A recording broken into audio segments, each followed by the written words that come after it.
రాష్ట్రంలో మద్యపానం మత్తు పదార్థాలను నిషేధించాలని ఆంధ్రప్రదేశ్ మహిళా సమైక్య రాష్ట్ర ప్రధాన కార్యదర్శి పెనుమస దుర్గాభవాని రాష్ట్ర ప్రభుత్వాన్ని డిమాండ్ చేశారు.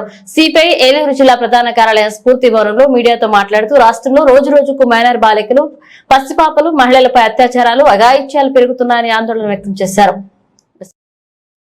ఇటీవలే కాలంలో విజయనగరం, ఏలూరు జిల్లా కుక్కునూరులో జరిగిన సంఘటనలు ఆందోళన కలిగిస్తున్నాయన్నారు. అయితే మద్యం మత్తులో అఘాయిత్యానికి పాల్పడినట్లుగా విచారణలో తేలిందని హోంమంత్రి తెలిపారని, ఈ అఘాయిత్యాలకు కారణమైన మద్యాన్ని నియంత్రించడంలో పాలకులు ఘోరంగా విఫలం చెందుతున్నారని విమర్శించారు. ఈ కార్యక్రమంలో ఆంధ్రప్రదేశ్ మహిళా సమైక్య ఏలూరు జిల్లా అధ్యక్ష కార్యదర్శులు వరక శ్యామల, మన్నవ యామిని పాల్గొన్నారు. మనసును కలిసివేస్తూ ఉన్నాయి.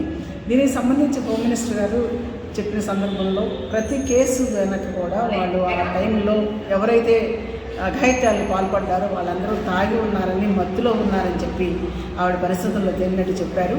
దానికి సంబంధించి ఇప్పటికైనా రాష్ట్రంలో మత్తు పదార్థాలు, మద్యం వలన ఎన్ని అనర్థాలు జరుగుతున్నాయో, ఎంతమంది జీవితాలు బలవుతున్నాయో ప్రభుత్వం దృష్టిలో ఉందనే విషయం స్పష్టంగా తెలుస్తున్నప్పటికీ వాటిని కంట్రోల్ చేసే విషయంలో ప్రభుత్వాలు ఎవరైనా సరే చిత్తశుద్ధితో సక్రమంగా గ్రాస్ రూట్స్లో ఏవైతే అఘాయిత్యాలకి ఆజ్యం పోస్తున్నాయో వాటిని కంట్రోల్ చేయడానికి ప్రయత్నం చేయాలని చెప్పేసి ఆంధ్రప్రదేశ్ మహిళా సమాఖ్య మేము డిమాండ్ చేస్తూ ఉన్నాం.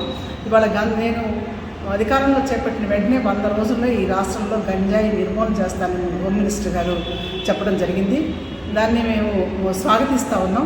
అదే పరిస్థితుల్లో ఇవాళ మద్యం అనేక అనర్థాలకు మౌనంగా మారింది. ఇవాళ ఏ ప్రభుత్వం అయినా సరే మద్యాన్ని తమ ప్రభుత్వ ఖజానాన్ని నింపుకోవడానికి ప్రధాన ఆదాయ వనరుగా చూస్తున్నారు తప్ప ఈ మద్యం వలన జరుగుతున్న అనర్థాలను దృష్టిలో పెట్టుకుని ఆ మద్యం కంట్రోల్కి ప్రభుత్వాలు ఏబీ చిత్తశుద్ధిలో వ్యవహరించిన మాట వాస్తవం.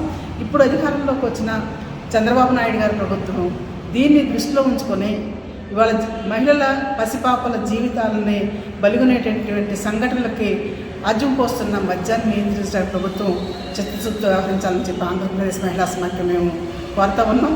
ఇవాళ 100కి సగభాగం ఉన్న మహిళలు వాళ్ళ జీవన విధానంలో మార్పుల కోసం ప్రయత్నిస్తున్న నేపథ్యంలో కుటుంబంలో, సమాజంలో జరుగుతున్న హింసకి ప్రధాన కారణం ఈ మద్యం, మత్తు పదార్థాలని తెలిసినప్పుడు వాటి నిర్మూలనకు పాల్పడితేనే మహిళల జీవితాల్లో వెలుగుంటుందనే విషయం ప్రభుత్వాలు అర్థం చేసుకోవాలి. దాని మీదుగా చర్చలు జరగాలి. దాంతోపాటు ఇవాళ ఎక్కడ పడితే అక్కడ విపరీతంగా లభ్యమవుతున్న మత్తు పదార్థాలని, గంజాయి లాంటి వాళ్ళు నిర్మూలించే నేపథ్యంలో రాష్ట్రంలో మద్యాన్ని కూడా నియంత్రించేందుకు ప్రభుత్వం కట్టుదిట్టమైన చర్యలు తీసుకోవాలని డిమాండ్ చేస్తూ ఉన్నాం. అలాగే నేరాలు జరిగినప్పుడు పోలీసు సిబ్బంది విషయంలో కూడా కొరతగా ఉందని చెప్పేసి చెప్పడం జరిగింది. ఇవాళ హోమ్ డిపార్ట్మెంట్ కూడా ఈ రాష్ట్రంలో శాంతి భద్రత కాపాడే నేపథ్యంలో మహిళల మీద జరుగుతున్న అఘాయిత్యాలు కానీ అత్యాచారాలను కంట్రోల్ చేయడం విషయంలో పోలీసు యంత్రాంగాన్ని అప్రమత్తం చేయడంతో పాటు అవసరమైన చోట బడ్జెట్ కేటాయింపు చేసి తగిన సిబ్బందిని కూడా తక్షణ ఏర్పాటు చేసే విధంగా చర్యలు తీసుకోవాలని కోరుతా ఉన్నాం. అలాగే నేరం జరిగిన తర్వాత కాకుండా నేరం జరగకముందే దీని కంట్రోల్కి ఏం చేయాలి, ఎలాంటి చర్యలు తీసుకోవాలి, దానికి సంబంధించి ఎవరెవరిని సంప్రదించాలి, గ్రాస్